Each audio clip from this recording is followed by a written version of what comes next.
Colossenses 2, de 1 a 15, diz assim a palavra do Senhor: Gostaria, pois, que soubesseis quão grande luta venho mantendo por vós, pelos laodicenses e por quantos não me viram face a face, para que o coração deles seja confortado e vinculado juntamente em amor, e eles tenham toda a riqueza da forte convicção do entendimento, para compreenderem plenamente o mistério de Deus, Cristo, em que todos os tesouros da sabedoria e do conhecimento estão ocultos. Assim digo, para que ninguém vos engane com raciocínios falazes, pois, embora ausente quanto ao corpo, contudo em espírito estou convosco, alegrando-me e verificando a vossa boa ordem e a firmeza da vossa fé em Cristo. Ora, como recebestes Cristo Jesus, o Senhor, assim andai nele radicados e edificados e confirmados na fé, tal como foste instruídos, crescendo em ações de graças. Cuidado que ninguém vos venha a enredar com a sua filosofia e vãs sutilezas, conforme a tradição dos homens, conforme os rudimentos do mundo e não segundo Cristo, porquanto nele habita corporalmente toda a plenitude da divindade. Também nele estáis aperfeiçoados. Ele é o cabeça de todo principado e potestade. Nele também fostes circuncidados, não por intermédio de mãos, mas no despojamento do corpo da carne, que é a circuncisão de Cristo. Tendo sido sepultados juntamente com ele no batismo, no qual igualmente fostes ressuscitados, mediante a fé no poder de Deus, que o ressuscitou dentre os mortos. E a vós outros que estáveis mortos pelas vossas transgressões e pela incircuncisão da vossa carne, vos deu vida juntamente com ele, perdoando todos os vossos delitos, tendo cancelado o escrito de dívida que era contra nós e que constava de ordenanças, o qual nos era prejudicial, removeu inteiramente, encravando-o na cruz e despojando os principados e as potestades, publicamente os expôs ao desprezo, triunfando deles na cruz. Oremos ao Senhor uma vez mais, irmãos. Santo e maravilhoso Deus, nos colocamos, Senhor, diante da Tua palavra, nos colocamos, Pai, diante do Senhor, para mais uma vez sermos ensinados por Ti, Pai. Que o doce Santo Espírito aclare a nossa mente, nos traga entendimento da Tua palavra e que Cristo nos ensine, Pai, nos admoeste, nos exorte e nos console, Pai, uma vez mais. Fala aos nossos corações, fala especialmente ao coração dos nossos filhos, Pai, para que desde pequenos, Senhor, eles conheçam e amem ao Senhor, como nós também temos feito, Pai. É no nome de Jesus que nós te oramos e também te agradecemos. Amém. Irmãos, no domingo passado, nós meditamos no encontro das alianças, olhamos ali para Lucas, concluindo uma pequena série dentro da série, quando nós olhamos para Malaquias, para o começo de Lucas, quando o fim do silêncio, então, finalmente acontece, e depois o encontro das alianças, e hoje nós nos encontramos no último sermão dessa série. Permitindo o Senhor, a partir do próximo domingo, nós caminharemos nos meses de março e abril, falando mais da pessoa e da obra de Cristo, aproveitando propositalmente a chamada época da Páscoa, para falarmos um pouco mais sobre esse assunto. E nós caminharemos numa nova série, eu e o reverendo Tiago, na série Eu Sou. Nós olharemos para todas as vezes que essa expressão foi dita ali em João. E encerrando então essa série, irmãos, nós olharemos para Colossenses, mas antes, permita-me recapitular o que nós vimos no domingo passado, para a partir disso então caminharmos no sermão de hoje. Nós vimos, a partir do sermão do domingo passado, que Deus não havia se esquecido do seu povo. Ele prometera algumas coisas e ele começa a cumprir muitas dessas promessas. Vimos, claro, que algumas faltam ainda cumprir, estão se desenrolando diante dos nossos olhos, inclusive a renovação de todas as coisas, mas nós vimos que aquilo que ele prometera já começou a se cumprir em Cristo e se cumprirá completamente na segunda vinda de Cristo, quando ele renovará todas as coisas. Dessa forma, nós aprendemos que nós precisamos, irmãos, nos lembrar do Senhor e das suas promessas, sem nos esquecer daquilo que a Bíblia nos diz. As promessas do Senhor não são aquelas que eu acho que ele prometeu.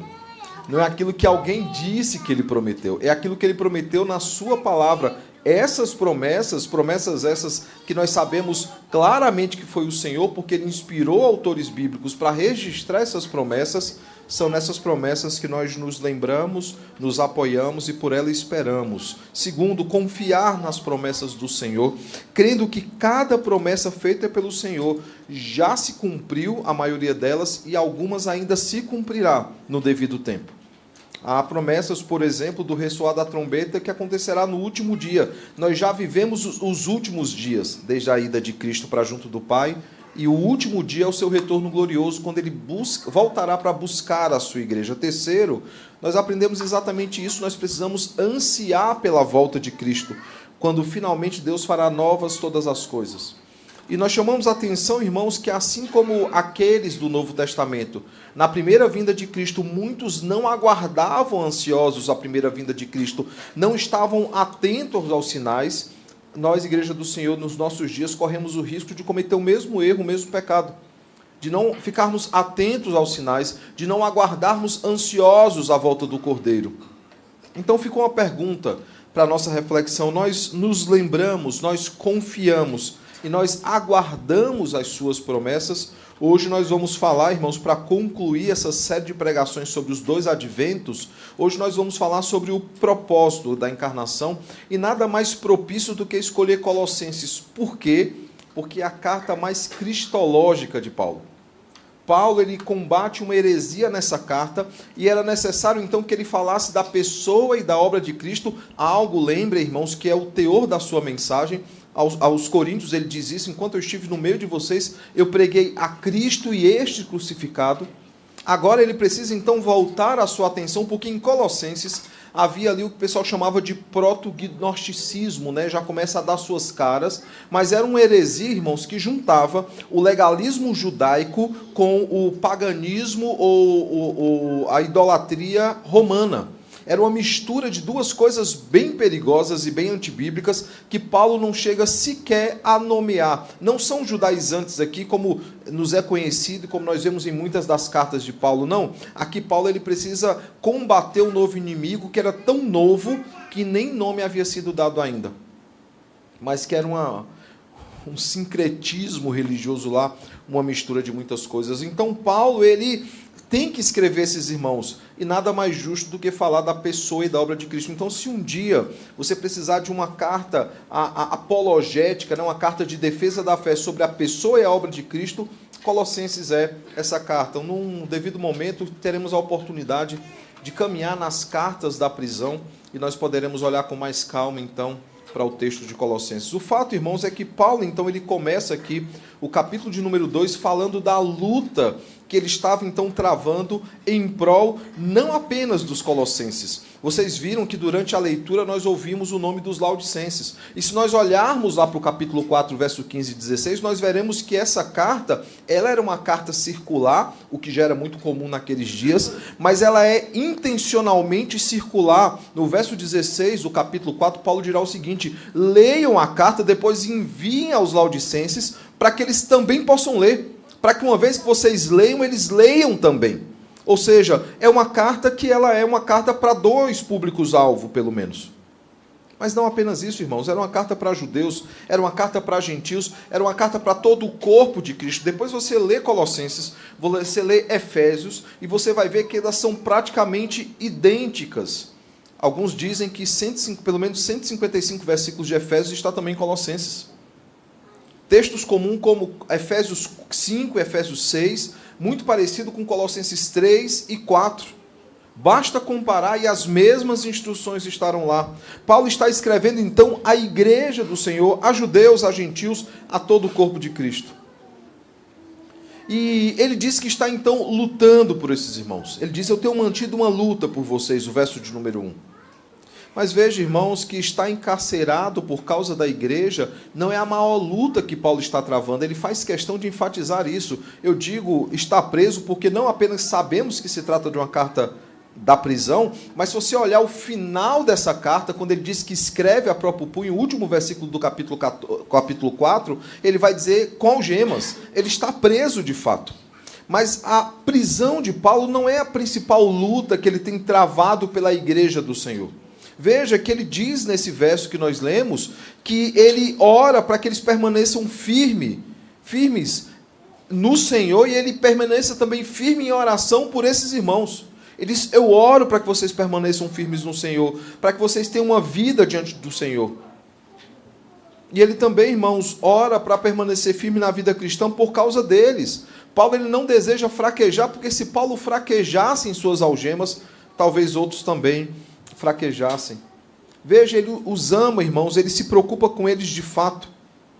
Por isso ele afirma isso já no começo do capítulo 2, quando ele coloca diante dos irmãos essa preocupação dele. Gostaria, pois, que soubesseis quão grande luta venho mantendo por vós, pelos laudicenses e por quantos não me viram face a face. Por que essa expressão face a face é importante? Porque no capítulo 1, se você depois observar a leitura, e como eu disse, nós voltaremos em um determinado momento a essa carta, quando meditarmos nas cartas da prisão, ele vai deixar bem claro, irmãos, que essa igreja não foi plantada por ele. Paulo nunca conheceu pessoalmente os colossenses. A igreja em Colossos foi plantada não por Paulo, como nós bem sabemos, né? A igreja ela se reunia ali na casa de Filemon, um amigo íntimo, próximo de Paulo. Possivelmente ele ouviu ali o evangelho, enquanto esse evangelho foi pregado ali na cidade de Éfeso, né? Quando ali reunidos, né, ele começa durante 3 anos a ensinar teologia, e muitos então são alcançados por causa disso. E nós vemos que Filemão é um deles. Eles ficam muito próximos depois dessa pregação. Mas não somente isso, irmãos, nós vemos que Epáfras, né, foi quem planta essa igreja também ouvindo o evangelho. Veja, o verso 7 do capítulo 1, segundo foste instruídos por Epáfras. Epáfras é alguém que está preso com Paulo, e ao estar preso com Paulo, então diz a Paulo a situação da igreja, as lutas da igreja, aquilo que a igreja tem enfrentado. Por isso ele afirma, aqueles que não me viram face a face. Os Laodicenses também não foi uma igreja plantada ali por Paulo. Mas Paulo pastoreia essa igreja e ele ama essa igreja. É como se ele dissesse, eu não conheço vocês pessoalmente. Eu nunca estive com vocês, vocês nunca me viram, eu nunca vi vocês. Porém, eu tenho dedicado a minha vida para servir os irmãos. Eu tenho dedicado meu tempo para orar por vocês. Eu tenho dedicado meu tempo para interceder pela vida de vocês. Eu tenho dedicado meu tempo para escrever essa carta para vocês, para que vocês sejam edificados pelo Senhor. E veja, irmãos, ele gosta de dizer isso para eles. Há um propósito para eu interceder por vocês, por orar por vocês, por eu escrever essa carta. Há um propósito que eu gostaria de compartilhar com os irmãos. E aí, então, ele passa a apresentar, irmãos, uma série de questões importantes. Paulo ele faz questão de enfatizar que está lutando por esses irmãos, está dedicando sua vida por esses irmãos, por pessoas que ele não conhecia pessoalmente, por pessoas que ele nunca tinha estado junto, não havia esse vínculo afetivo entre eles, mas ele amava profundamente esses irmãos por meio do sangue de Cristo. Não havia um vínculo afetivo, mas havia um vínculo eterno, eles eram irmãos pelo sangue de Cristo.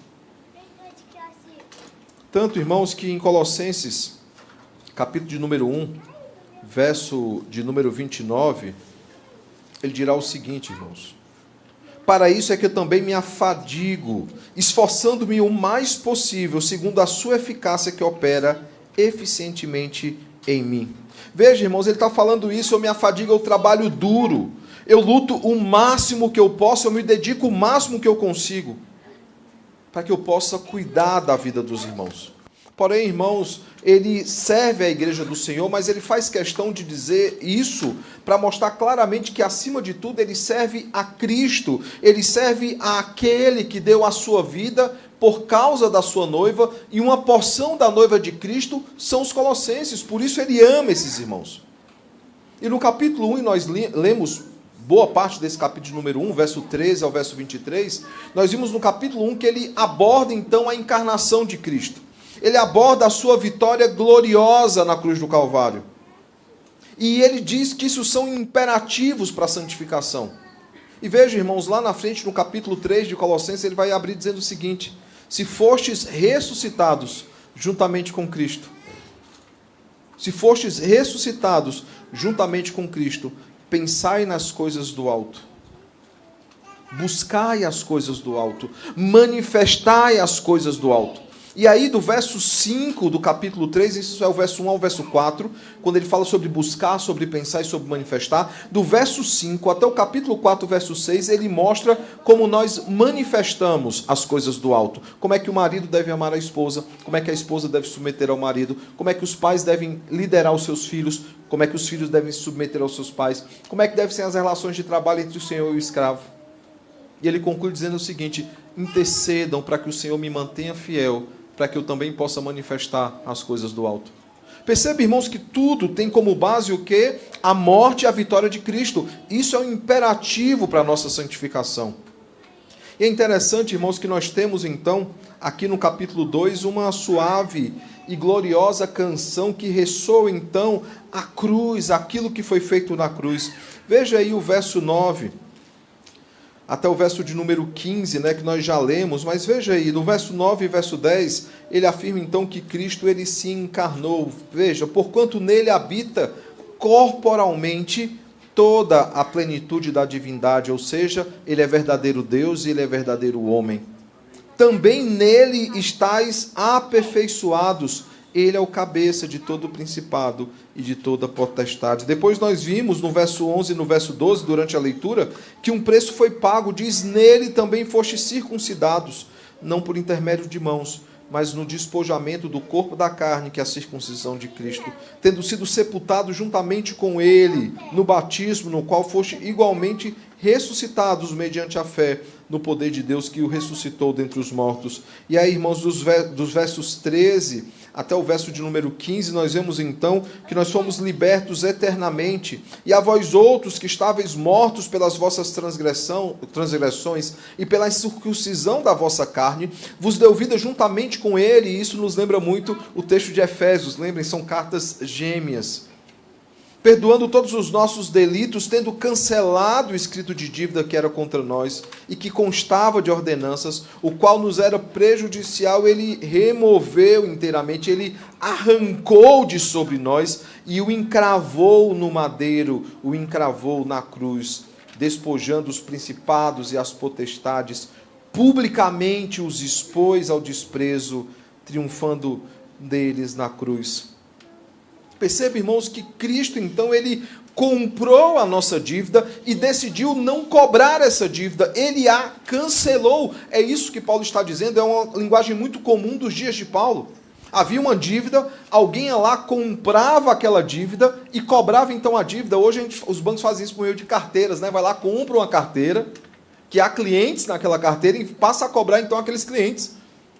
Alguém que um dia ficou devendo algo vai receber a ligação de que você não sabe nem quem é e fala assim, a gente assumiu a sua dívida e está cobrando aqui a dívida. O texto diz que Cristo ele assumiu a nossa dívida, mas ele decidiu que não cobraria por ela, ele cancelou aquela dívida, ou seja, ele pagou pela dívida e depois apagou a dívida. E antes que alguém diga, mas ele poderia simplesmente deixar de lado e esquecer. Deus poderia esquecer que somos devedores dele. Ele é Senhor de tudo, ele tem poder sobre tudo. Não, irmãos, ele não poderia fazer isso. Alguém tinha que pagar a dívida. Isso foi discutido na história da igreja, Quiseram de várias formas tentar explicar, o que era o sacrifício de Cristo. E é bem simples, irmãos. Mesmo Deus sendo o Senhor de tudo, ele não poderia simplesmente deixar uma dívida de lado sem cobrar. Isso seria injustiça da parte de Deus. Ele cobrou essa dívida e ele cobrou mediante sangue caro, sangue precioso, que foi o sangue de Cristo. Ele comprou essa dívida, irmãos, e decidiu não cobrar por ela. Ele não decidiu simplesmente não cobrar por ela, ele pagou a dívida. Esse, irmãos, é o propósito da encarnação. A encarnação produz em nós justiça, para que em nós sejam produzidos frutos de justiça. E perceba que no verso 5, em amor, mesmo ausente, Paulo então ele deseja admoestar os seus irmãos em Cristo para que eles vivam de acordo com a vontade de Deus. Eu queria, irmãos, olhar para essas admoestações de Paulo, aquilo que ele está dizendo a essa porção da igreja, de como viver de forma digna do Senhor, como viver de acordo com a vontade de Deus. Eu queria então meditar hoje nesse propósito da encarnação, de como nós podemos viver para a glória de Deus. E a primeira coisa que nós precisamos, irmãos, ter para viver para a glória de Deus é conhecimento. O verso 2 e o verso de número 3, irmãos, nos diz o seguinte: para que o coração deles seja confortado e vinculado juntamente em amor, e eles tenham toda a riqueza da forte convicção do entendimento, para compreenderem plenamente o mistério de Deus, Cristo, em que todos os tesouros da sabedoria e do conhecimento estão ocultos.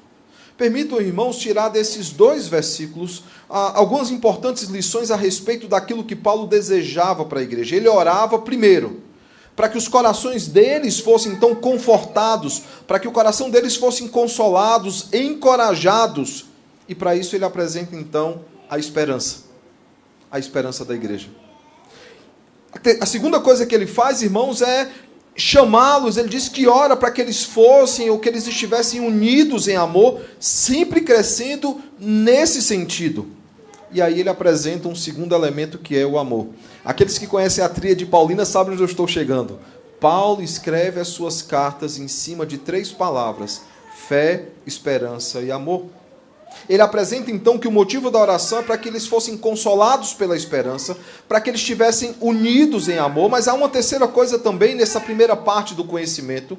Ele ora para que eles alcançassem um pleno conhecimento sobre Deus, sobre o seu propósito eterno. Quando ele fala sobre o mistério de Deus, Cristo, esse é o grande mistério de Deus. Meu irmão, imagina, nós já fomos alcançados pelo Evangelho, transformados pelo Evangelho. Mas imagina aqueles que vieram antes de Cristo. Imagina aqueles que viveram durante os dias de Cristo. Tenta imaginar o que é a perspectiva de você ver um Deus encarnar. Quando a promessa foi feita lá no jardim, quem imaginaria que o cordeiro que seria providenciado, a semente da mulher, se referia ao Deus encarnando? A nossa cabeça entra em parafuso até hoje. A trindade para nós é estranha. Estranho não no sentido de herética, é estranho no sentido de desconhecido. Por isso ele fala desse mistério de Deus, mas ele diz o seguinte: vocês precisam ter pleno conhecimento de Deus, pleno conhecimento do propósito eterno de Deus, para que vocês vivam como o Senhor deseja, para que vivam para a sua glória. Assim, irmãos, eles compreenderiam aquilo que o verso de número 3 nos diz, quando ele diz: onde todos os tesouros da sabedoria e do conhecimento estão ocultos. E aí ele chama então, tanto os colossenses como os laodicenses, não apenas a serem consolados pela esperança, não apenas a serem unidos em amor, mas para viverem em fé. Fé na convicção, irmãos, que a nossa mente pode não entender a Trindade, mas nós cremos que ela existe. Que nós podemos não entender o que é ver um Deus encarnar, mas nós cremos que de fato isso aconteceu. Por isso, irmãos, Paulo ele diz o seguinte: é preciso que vocês tenham conhecimento, é preciso que vocês conheçam mais a Deus e a sua santa vontade, para que vocês vivam para a glória dele. E aí, irmãos, nós temos um primeiro problema aqui para resolver. Porque o texto nos chama ao conhecimento. E, infelizmente, irmãos, nós vivemos dias de uma das piores gerações que a igreja já produziu em conhecimento bíblico. De pessoas que não querem estudar a Bíblia. De pessoas que se contentam em ouvir coaches na internet. Das coisas mais absurdas que podem ser ditas. Os amaciadores de ego. Mas Paulo já nos advertia sobre isso na sua última carta, ali em 2 Timóteo, quando ele diz: mas chegará um tempo que não suportarão a sã doutrina. Pelo contrário, eles vão escolher mestres segundo a sua própria vontade. Eles vão escolher mestres que dizem aquilo que eles querem ouvir, porque a palavra de Deus vai causar incômodos nos seus ouvidos. O texto, irmãos, nos chama então ao conhecimento. Através do conhecimento nós glorificamos a Deus de forma plena, de forma correta. Quando nós aprendemos sobre a Trindade, sobre o propósito eterno da Trindade, de como tudo aconteceu na história, de como Deus decretou todas as coisas, isso não apenas traz consolo, conforto aos nossos corações, não apenas nos faz viver em amor entre nós, mas nos faz de fato crer que aquilo que o Senhor diz é verdade. E nos faz ter um relacionamento íntimo com Ele. Só podemos nos relacionar com quem nós conhecemos, e nós só conhecemos o Senhor se nós estudamos a sua palavra. Segunda coisa, irmãos, o texto também nos chama a termos convicção. Através da convicção nós glorificamos a Deus. E aí ele apresenta para nós os versos 4 e verso 5. Paulo diz o seguinte: assim digo para que ninguém vos engane com raciocínios falazes, pois embora ausente quanto ao corpo, contudo em espírito estou convosco, alegrando-me e verificando a vossa boa ordem e a firmeza da vossa fé em Cristo. Ele diz que esses irmãos, eles precisam não apenas ter conhecimento, mas eles precisam ter convicção. Eles são chamados, irmãos, a estarem atentos. Eles são chamados pelo texto a estarem preparados, a estarem firmes na fé para suportar todo falso profeta e todo falso ensino. Por isso ele diz, irmãos, que ninguém vos engane. E para que isso aconteça, eles precisavam conhecer plenamente, totalmente, tanto ao Senhor como a palavra do Senhor. Como ressoando as palavras de Jesus, né? Errais porque não conheceis as Escrituras. Alguns desses pregadores, entre aspas, não têm desejo de ensinar a palavra porque a palavra os confronta e a palavra derruba os seus argumentos. Não é interessante para eles instruir a igreja. Não é interessante para eles que a igreja conheça a Escritura, porque ele pode falar qualquer coisa. Como um cara que chegou, pregou um sermão, e já vários domingos pregando péssimos sermões, e aí a liderança da igreja chegou e falou assim: pastor, o senhor está se preparando bem para os sermões? Ele falou assim: preparo bem, eu venho da minha casa para cá estudando o sermão. Ele falou assim: pois a gente vai alugar uma casa para o senhor mais longe. O senhor está precisando estudar mais. Paulo, ele não estava presente, irmãos, ele estava ausente. Na verdade, ele nunca havia convivido com esses irmãos. Mas mesmo longe, como um pai que se preocupa com seus filhos, ele diz que eles precisam ficar alertas. E diz que estava feliz porque esses irmãos, eles conheciam bem a palavra e eles eram firmes na fé. Isso alegrava o coração de Paulo. Na verdade, essa é a grande marca, por exemplo, dos bereanos. Essa é a grande marca também dos tessalonicenses. Uma igreja, ela é muito conhecida, ou ela é bem conhecida quando ela é firme na palavra, quando ela tem convicção. Eu lembro o Supremo Concílio de 2014, eu encontrei com um pastor lá em Natal, onde foi o Supremo Concílio, encontrei com um pastor já bem idoso, creio que na época ele tinha por seus 80 anos, mais ou menos isso, levando em conta ele ainda é vivo e a idade que ele tem hoje. E ele falou assim: sabe, Samuel, nós já fomos a maior igreja do Brasil. Nos nossos 100 anos, nós éramos a primeira igreja no Brasil em tamanho. Nos 150 anos, no sexto centenário, né, em 2009, nós estávamos ali entre as 5. Hoje estamos entre as 10. Ele falou assim: nós não somos mais a maior igreja. E ele parou e falou: mas sabe, é melhor ser uma igreja fiel à palavra do que ser uma igreja simplesmente grande. Claro, isso não deve consolar nosso coração para a gente parar de evangelizar. A gente quer que a igreja presbiteriana do Brasil cresça. Mas nós precisamos avaliar o preço de como se dá o crescimento de algumas igrejas, entre aspas. Uma igreja pode até crescer em quantidade, mas se ela não cresce em qualidade, ela não é uma igreja verdadeira, ou ela é uma igreja com sérios problemas a serem resolvidos. Paulo entende, irmãos, ele entende perfeitamente que essa igreja ela estava crescendo de forma saudável. Mesmo na casa de Filemon, mesmo sendo ainda uma igreja em crescimento, ela era uma igreja saudável. E aí nós vemos que no verso de número 8, né, ele vai afirmar o seguinte: cuidado que ninguém vos venha a enredar com a sua filosofia e vãs sutilezas, conforme a tradição dos homens, conforme os rudimentos do mundo e não segundo Cristo. Veja, irmãos, que ele tem a preocupação de dizer isso: tenham cuidado. Eles não deveriam ser enganados, por exemplo, irmãos, com falsos ensinos sobre Cristo e sobre a obra redentora. Por isso que do verso 9 ao verso 15, ele vai falar sobre que nele reside a plenitude de tudo. Ele vai fazer uma apologia à pessoa de Cristo. E ao falar isso, do verso 9 ao verso 15, ele faz algumas afirmações importantes, contundentes. Por exemplo, o verso de número 9, Cristo ele é Deus. Ainda no verso 9 ele diz: ele é Deus, mas ele é o Deus encarnado. Ele é verdadeiro Deus e ele é verdadeiro homem. No verso de número 10 diz que nele a igreja é aperfeiçoada.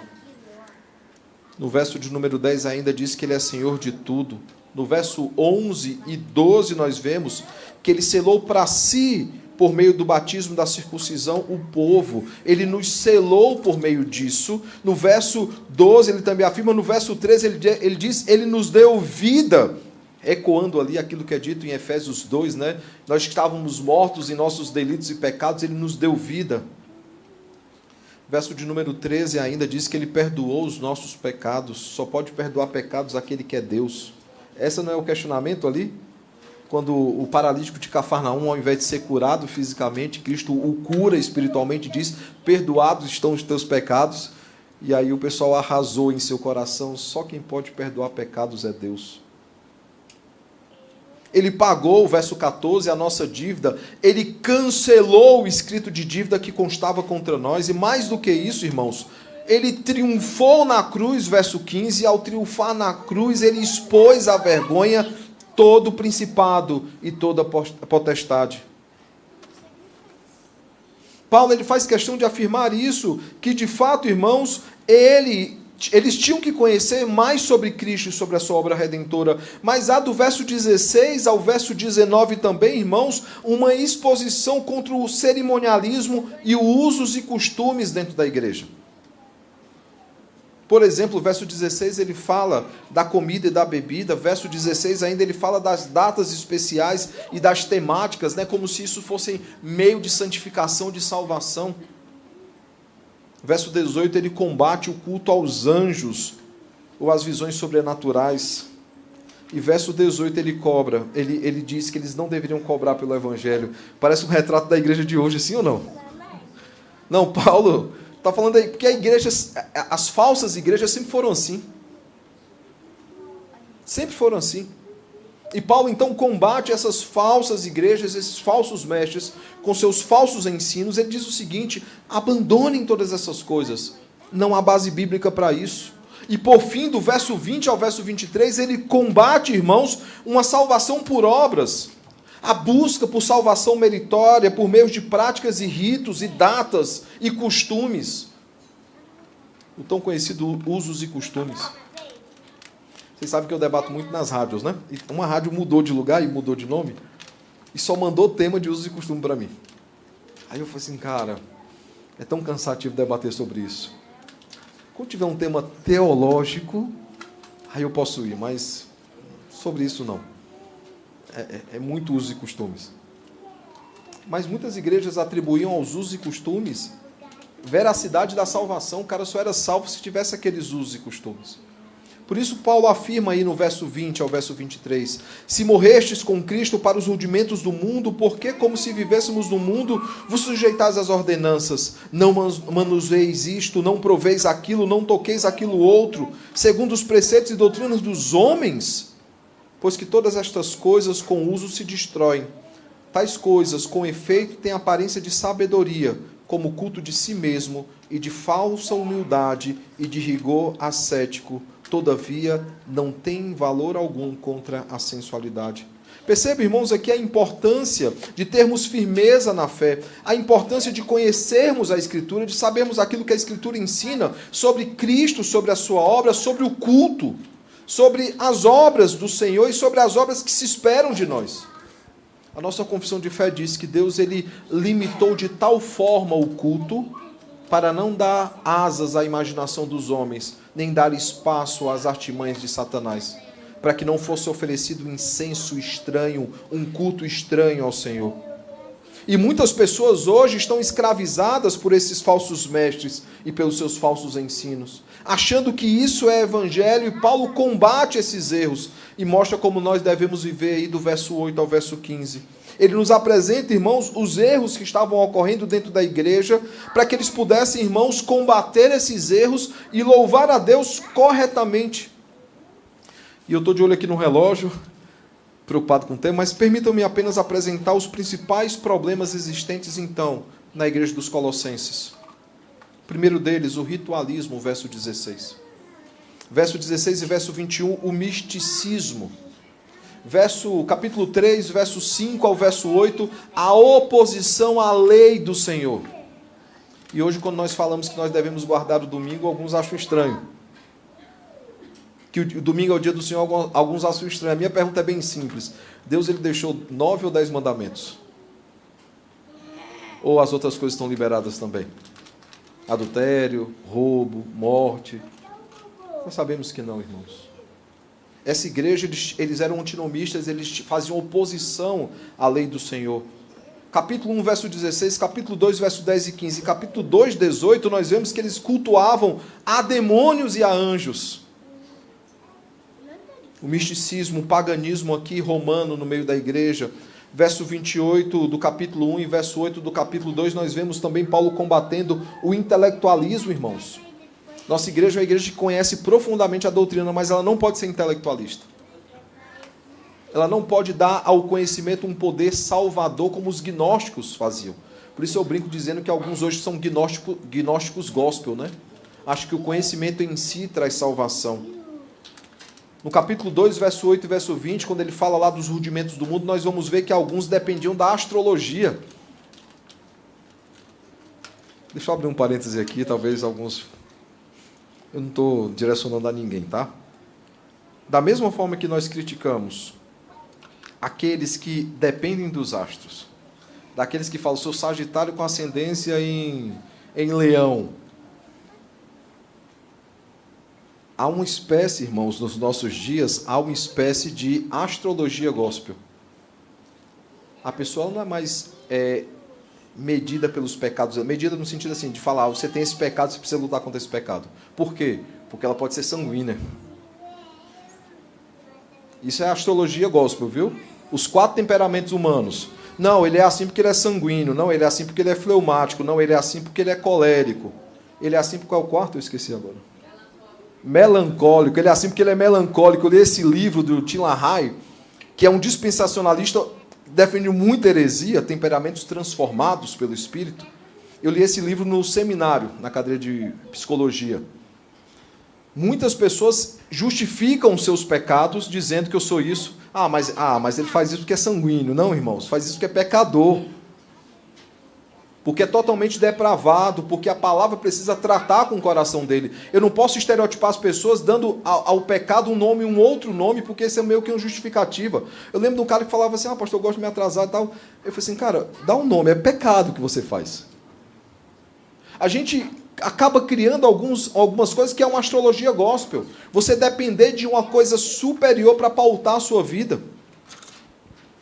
Ignorância, irmãos, a respeito da pessoa e da obra de Cristo. Capítulo 1, verso 15 a 19, capítulo 2, 2 e 9, irmãos, nos diz isso. Havia, irmãos, nessa igreja um sincretismo religioso muito grande, e Paulo, então, deseja combater esse sincretismo. Paulo os adverte, dizendo que isso poderia escravizá-los e levá-los para longe do Senhor, torná-los mais uma vez cativos. E não é verdade, irmãos? Quando algumas coisas nos escravizam, por exemplo, salvação por obras, não há nada mais escravizador do que você achar que é o que você faz que te faz ser salvo. Isso é escravizador. Nós trazemos sobre nós um jugo que ninguém suportou. Nem os do Antigo Testamento, nem os do Novo Testamento, ninguém nunca suportou, porque ninguém pode salvar a vós mesmos. Por isso Paulo então afirma, aí no capítulo 8, dizendo, tenham cuidado para que vocês não se tornem escravos, para que vocês não se tornem cativos das filosofias, para que vocês não se tornem cativos das tradições humanas, das vãs sutilezas, né, conforme princípios desse mundo. Não, Paulo diz, não façam isso, sigam a Cristo. Enquanto o conhecimento da palavra, irmãos, nos liberta, como João 8,32 diz, conhecereis a palavra de Deus, essa palavra vos libertará, a verdade vos libertará, a palavra de homens escravizam. É isso que os usos e costumes fazem, por exemplo. Escravizar, é mais fácil dizer que aquilo é simplesmente pecado do que ensinar por que é pecado. E aí você começa a criar leis, regras humanas. Porque é mais fácil do que ensinar a palavra de Deus. Por causa, irmãos, dos falsos mestres, dos seus falsos ensinos, eles que foram libertos do pecado, libertos do cativeiro do pecado, irmãos, eles estavam se tornando escravos novamente. Como é escravizador, irmãos? Como é escravizador ser escravizado por homens? Pela palavra de homens. Não, nós somos rebanhos do Senhor. Nós não devemos dar ouvido a esses homens, mas somente ao bom pastor que deu a vida pelas suas ovelhas, João 10, que é um dos textos que nós vamos meditar aí nos próximos domingos, quando falarmos do Eu Sou. Por isso, irmãos, eu afirmo mais uma vez, é necessário que a igreja tenha não apenas conhecimento, mas tenha convicção, ele tenha firmeza na fé, ela conheça a palavra, porque quanto mais nós conhecemos a palavra, menos nós somos escravos, porque a palavra nos liberta. Por isso a reforma teve a preocupação, não apenas de traduzir a Bíblia para vários idiomas, mas ela teve a preocupação de, ao lado de cada igreja, abrir uma escola para que as pessoas aprendessem a ler e pudessem por si mesmas lerem a palavra do Senhor. Conhecimento, convicção. Terceiro e último, eu vou encerrar. Terceiro e último aspecto, irmãos, crescimento. Verso de número 6 e verso de número 7 nos diz o seguinte: ora, como recebestes Cristo Jesus, o Senhor, andai nele radicados e edificados e confirmados na fé, tal como fostes instruídos, crescendo em ações de graças. Perceba, irmãos, que Paulo ele deseja algo para os seus amados irmãos, não apenas conhecimento, não apenas convicção, mas ele deseja também crescimento. Ele diz: vocês receberam o Senhor, e por isso espera-se alguma coisa de vocês. E aí o verso 6 e 7, ele vai começar a pontuar essas coisas. Por exemplo, eles deveriam andar no caminho. Eles que estavam aí, segunda coisa, enraizados no bom solo, e aqui propositalmente eu estou falando da parábola do semeador. Eles eram um bom solo, porque ele diz lá que o bom solo são aqueles que são do Senhor. Eles precisavam, irmãos, edificar a sua vida na rocha, referindo-se aí ao Salmo 40, e também àqueles que não apenas ouviam a palavra do Senhor, mas a colocavam em prática, porque aqueles que ouvem a palavra do Senhor e a colocam em prática é como uma casa construída na rocha. Eles precisavam, irmãos, dar bom testemunho, e eles precisavam crescer em ações de graças. Ações de graças é o seguinte, irmãos: crescer em ações de graças, você precisa conhecer para poder crescer. Você conhece sobre o Senhor, isso deixa o seu coração feliz. E quando você cresce em ações de graça, você está testemunhando a respeito da boa obra que Ele iniciou na sua vida e que Ele há de completá-la até o dia do Senhor. Perceba que Ele está tratando o tempo todo da vida cristã, de como eles devem viver para a glória de Deus. E nós precisamos, irmãos, levar isso muito a sério. Nós não podemos brincar de ser crentes ou de sermos religiosos. Muitos brincam de ser crentes, muitos se tornaram meros religiosos, que batem ponto na igreja, que vão domingo após domingo, mas não entendem o sentido disso, é um mero ritual. Aquele contraponto, irmãos, entre o religioso e o publicano, enquanto o religioso diz: ah, Senhor, eu sou bom por causa disso, eu sou bom por causa daquilo. E aí o publicano diz: Senhor, eu sou pecador. Ser propício a mim. Ser propício a mim, Senhor, porque eu sou pecador, eu não consigo sozinho. Precisamos, irmãos, conhecer a Deus. Nós precisamos, irmãos, ter firmeza na fé. Isso necessariamente nos faz crescer espiritualmente. Nós crescemos espiritualmente para a glória de Deus. Para que Cristo seja cada vez mais manifestado, para que Ele seja refletido em nós e através de nós. E isso, irmãos, nos leva a 3 lições importantes. A primeira delas, irmãos, nós precisamos crescer em nosso relacionamento com Deus, conhecendo cada vez mais ao Senhor e cada vez mais a sua vontade. Segunda coisa, nós precisamos, irmãos, crescer no conhecimento bíblico, nos aprofundando nos ensinos bíblicos, não apenas para anunciá-los, mas também para defendê-los. Quando alguém diz tal palavra, você fala: a Bíblia não diz isso. Não é isso que o texto diz. Nós precisamos, irmãos, crescer em nosso relacionamento com Deus, no conhecimento bíblico, mas também na vida cristã. E para crescermos na vida cristã, nós precisamos testemunhar sobre Cristo e sermos fiéis ao Senhor. Custe o que custar, não importa o preço. Se o preço para seguir a Cristo são prisões, que sejamos presos. Se o preço por seguir a Cristo é perder familiares, amigos não quererem mais andar conosco, que façamos isso. Mas o importante, irmãos, é que sejamos achados fiéis pelo Senhor no dia glorioso. Custe o que custar, não importa o preço, irmãos. Porque mais importante para nós é satisfazer a vontade daquele que nos arregimentou. A pergunta que eu faço então é: nós vivemos biblicamente de acordo com aquilo que foi feito na cruz do Calvário? A minha oração e meu desejo sincero, irmãos, é que o Cordeiro de Deus que tira o pecado do mundo, ele receba o pagamento pelo seu sacrifício. Como a história lá dos moravianos, que o Cordeiro receba, quando eles entregaram suas vidas, foram ser escravos numa ilha para pregar o Evangelho, eles se venderam como escravos. Na despedida do porto, enquanto o navio se afastava, um dos jovens moravianos gritou: que o Cordeiro receba a recompensa pelo seu sacrifício. Que as nossas vidas, irmãos, sejam um testemunho vivo do amor de Deus e da sua justiça, que nós vivamos para a glória dele, pois foi para isso que Cristo encarnou. Ele encarnou para nos salvar, ele encarnou para nos redimir e para nos santificar, nos preparando para o dia glorioso. Que o Senhor nos abençoe, irmãos, e nos faça viver sempre para a sua glória.